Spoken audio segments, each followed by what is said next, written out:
My name is Lamaquita and I'm 23 years old. Obviously the amazing Daniel, but also Ruth in the community. I got in contact with her while I was protesting last summer.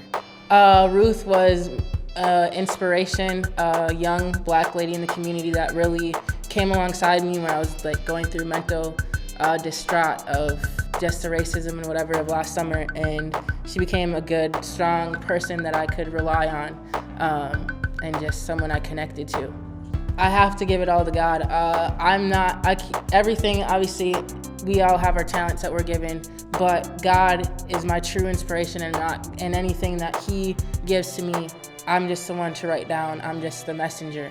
I can't take granted or take credit for everything that I've written or the beats that I've ever made, because it's all Him.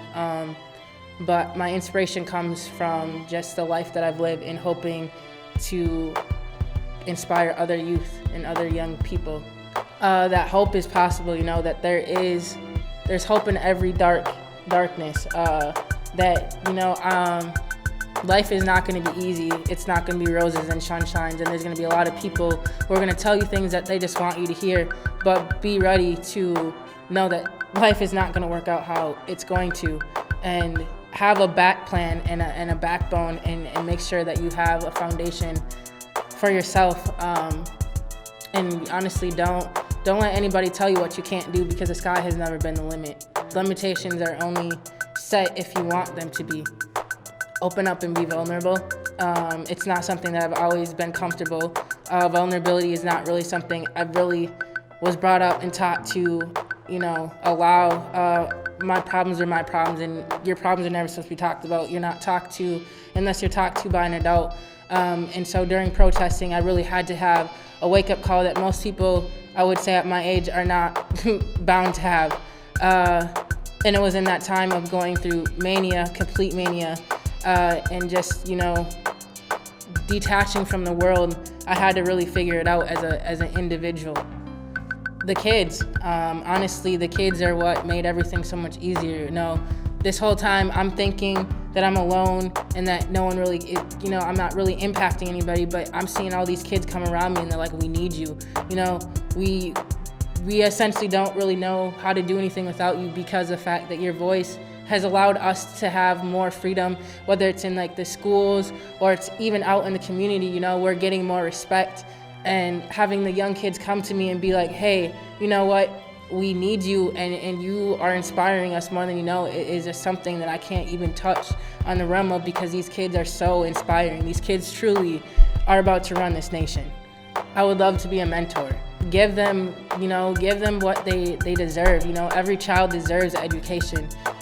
Being a black kid in an all-white school, I wasn't given the proper education that I deserved, and so therefore the black history to me was not really, it should just be given. History is not something that we should earn and earn being told about. Our ancestors are our ancestors, and no history should be left out. And so I want to give these kids an opportunity to overcome these barriers. I'm angry. I come off as very angry, and I can come to understand why I come off as very angry. I'm a threat to a lot of people. I'm a threat definitely to the opposite color because of my skin. I think any black person's already an automatic threat, but because I have such passion and such love in my heart, and I haven't always been listened to or heard, I've come off as psycho or mentally ill, which no illness or disease should be the definition or defined of any human being, but I've been so defined by, you have this and this and this, because of tests that these white folks have given me. My ancestors have gone through abundant amounts of stress and what they want to say is mental health, yet they survived. So with that being said, I don't want people to portray me as being so angry. I'm just very filled with emotion, I guess. I'm a very emotional person. And I love very hard, which often comes off again as being angry or crazy. So yeah, I'm perceived as a crazy black lady most of the time, like in the mental health aspect. Yeah, I mean, I feel as black black people were already perceived as really nothing.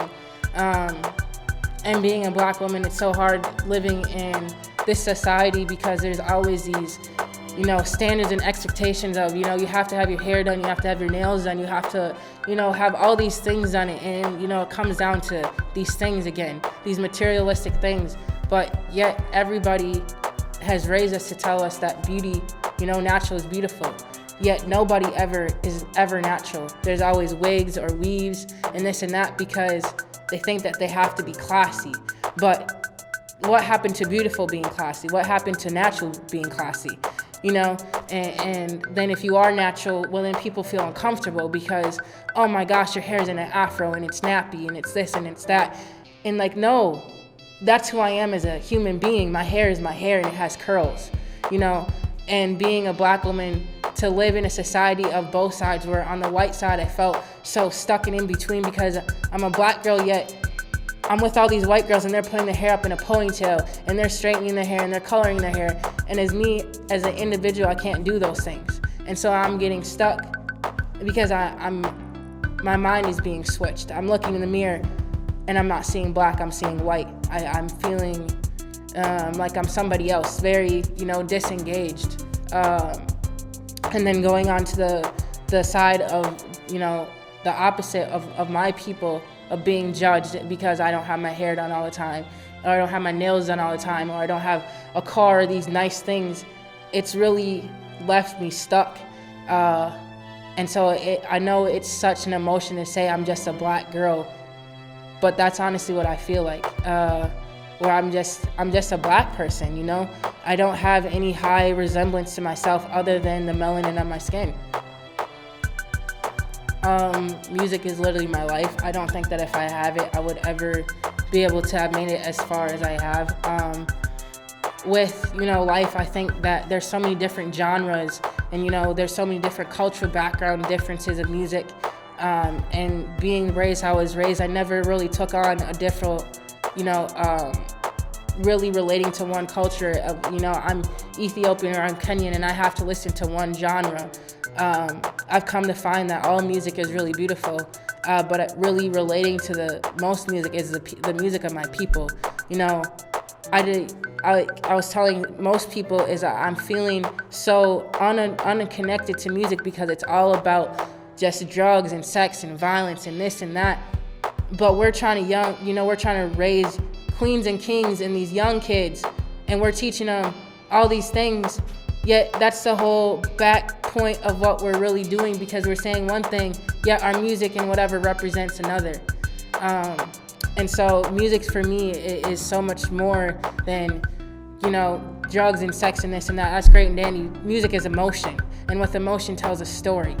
And so I'm very struggling right now trying to find music to listen to and really connect to. But being that I go through so many emotions during the day, music is definitely my life because I have to have a genre to match my mood.